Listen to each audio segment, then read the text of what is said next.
एक popular social media star ने gender reveal party organise की अपने बेबी का जेंडर रिवील करने के लिए। लेकिन आफत तब आई जब स्टेट के हेल्थ डिपार्टमेंट ने उसके अगेंस्ट स्ट्रिक्ट लीगल एक्शन लिया for violating the PCPNDT act.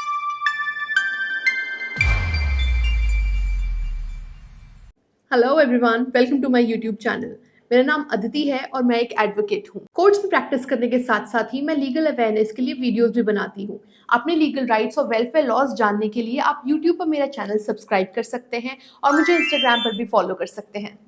आज हम डिस्कस करेंगे कि क्या इंडिया में जेंडर रिवील्स लीगल हैं। पहले तो जानते हैं जेंडर रिवील पार्टीज क्या होती हैं। आज के टाइम में जेंडर रिवील एक ग्लोबल ट्रेंड बन गया है, जहां ग्रैंड पार्टीज और क्रिएटिव तरीकों से अनाउंस किया जाता है कि बेबी का जेंडर क्या है। सोशल मीडिया पर ऐसे इवेंट्स काफी पॉपुलर हो गए हैं, लेकिन इंडिया में जेंडर रिवील्स का लीगल और सोशल कॉन्टेक्स्ट थोड़ा अलग है।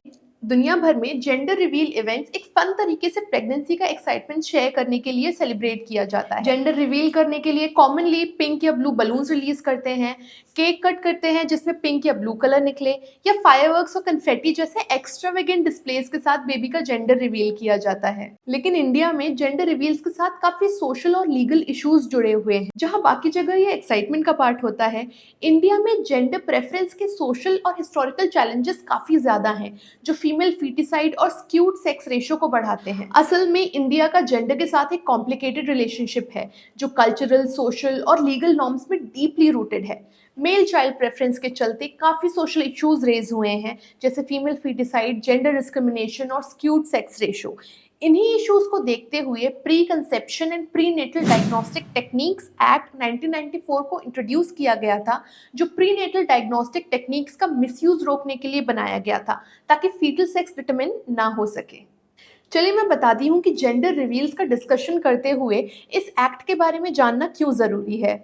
यूनाइटेड नेशंस पॉपुलेशन फंड की वर्ल्ड पॉपुलेशन रिपोर्ट 2020 के हिसाब से सिर्फ 2020 में लगभग 4.6 करोड़ फीमेल्स इंडियन डेमोग्राफी में मिसिंग हैं, और इसका मेजर रीज़न प्री और post birth sex selection practices है, जो सन प्रेफरेंस और जेंडर इनइक्वालिटी से जुड़ी हुई है।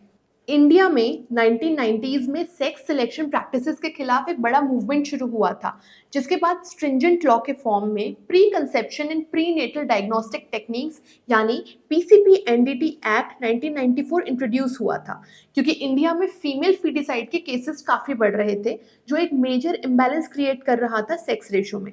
इंडियन सोसाइटी में एक लॉन्ग स्टैंडिंग प्रेफरेंस है मेल चाइल्ड के लिए, जो पेट्रियार्कल ट्रेडिशंस, डाउरी सिस्टम्स और फैमिली नेम को आगे बढ़ाने के कॉन्सेप्ट में रूटेड है।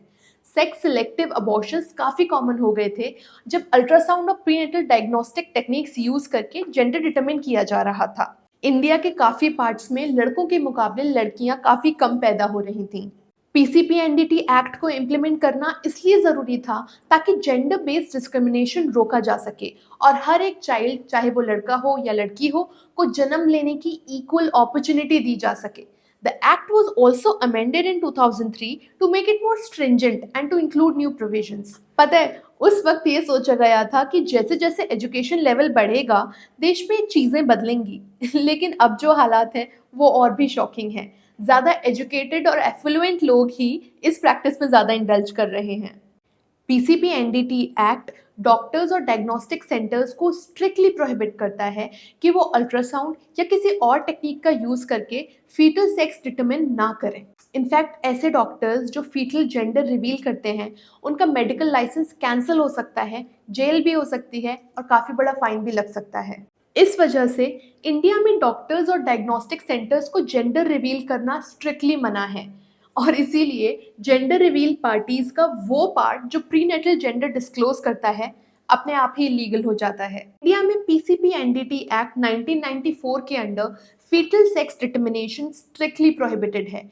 ये एक्ट इंश्योर करता है कि प्रीनेटल सेक्स डिटर्मिनेशन ना हो, और अगर प्रीनेटल सेक्स डिटर्मिनेशन हो ही नहीं सकता तो फिर इंडिया में जेंडर रिवील पार्टीज कैसे हो सकती हैं।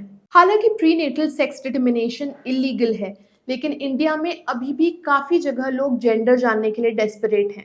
रूरल और सेमी अर्बन एरियाज में मेल चाइल्ड होने का प्रेशर अभी भी काफ़ी हाई है, और इलीगल सेक्स डिटर्मिनेशन का काम चोरी छुपे हो ही रहा है। लेकिन सोशल मीडिया प्लेटफॉर्म्स जैसे इंस्टाग्राम, यूट्यूब और फेसबुक पर जेंडर रिवील इवेंट्स का ट्रेंड बहुत ज़्यादा विजिबल हो गया है। आई थिंक इंडियन कॉन्टेक्स्ट में ऐसे इवेंट्स को प्रमोट करना गलत मैसेज दे सकता है और इलीगल प्रैक्टिसेस को एनकरेज या नॉर्मलाइज भी कर सकता है। अब सीधा आते हैं इंडिया में जेंडर रिवील पार्टीज के लीगल कॉन्सिक्वेंसेस पर।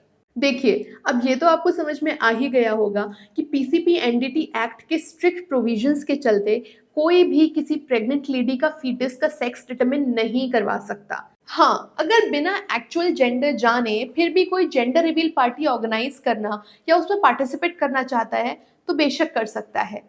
पर जो पेरेंट्स पैदा होने से पहले बेबी का जेंडर जानना चाहते हैं, उनको तो इंडिया में लीगल ट्रबल फेस करनी पड़ सकती है। गवर्नमेंट ने इलीगल सेक्स डिटर्मिनेशन को रोकने के लिए स्ट्रिक्ट सर्वेलेंस लगा रखा है और इस लॉ का कोई भी वायलेशन अच्छे खासे रिपरकशंस लेकर आएगा।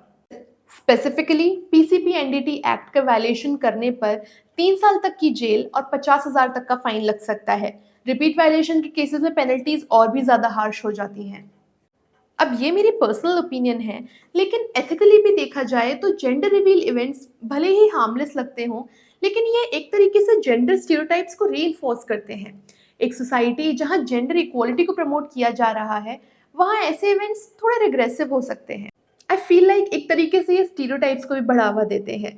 अब देखिए ना, जेंडर रिवील्स का तरीका क्या होता है। यूजुअली पिंक फॉर गर्ल्स और ब्लू फॉर बॉयज। आज के टाइम में जब हम जेंडर फ्लूइडिटी को इम्पोर्टेंस दे रहे हैं, तो ऐसे इवेंट्स थोड़े आउटडेटेड लगते हैं। होने वाले बच्चे की इंडिविजुअलिटी और पोटेंशियल को सेलिब्रेट करने के बजाय ये इवेंट्स पुराने जेंडर नॉर्म्स को एम्फसाइज करते हैं। वैसे भी जेंडर पर फोकस करने की जगह प्रेग्नेंट वुमेन और बेबी की हेल्थ और वेलबींग पर ध्यान देना ज्यादा जरूरी है।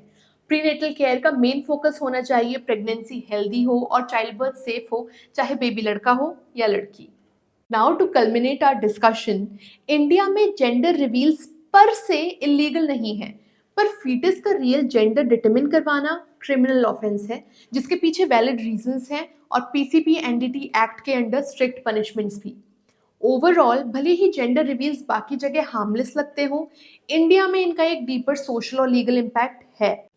बाकी हमारे देश में हमें जेंडर पर फोकस करने के बजाय हेल्थ, इक्वालिटी और राइट्स को प्रायोरिटी देनी चाहिए, ताकि हर चाइल्ड, चाहे वो लड़का हो या लड़की, को इक्वल अपॉर्चुनिटीज मिले।